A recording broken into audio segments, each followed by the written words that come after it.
Hey gang, this is Vicki Kelly with the Golden Rule Trades. Show you the setups for today.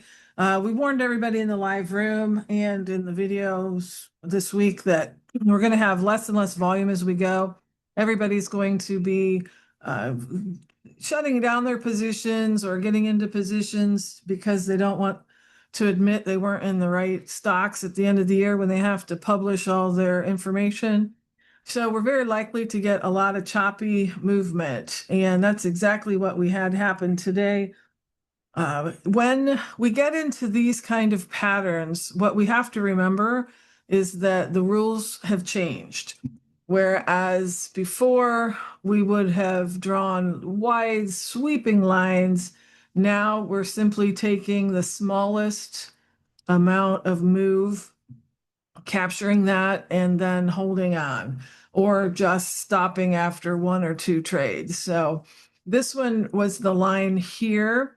You still would have been able to, yeah, if you played this line here, you were still able to get something off, but it did not go all the way to the end. You had to, when we couldn't capture and keep this, you had to get out. If you drew your line up here, it went off without you and you didn't have the chance unless you kind of front run a little bit. Either way, it was kind of a disappointing morning to try to figure out what to do.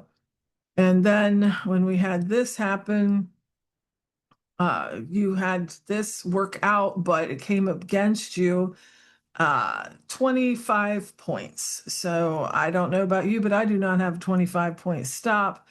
So I got stopped out on this, waiting for it to take place.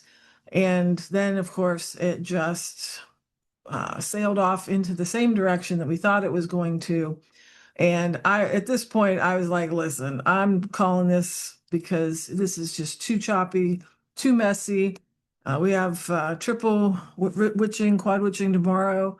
We're just not even going to play when it gets like this. Again, the rules have changed, and we know what rules we do great with and what our percentages are. When it gets into this, it is hard telling exactly what those will be. So we only trade when we have an edge. This, my friends, is not an edge. So make sure that you stay safe out there and good luck trading.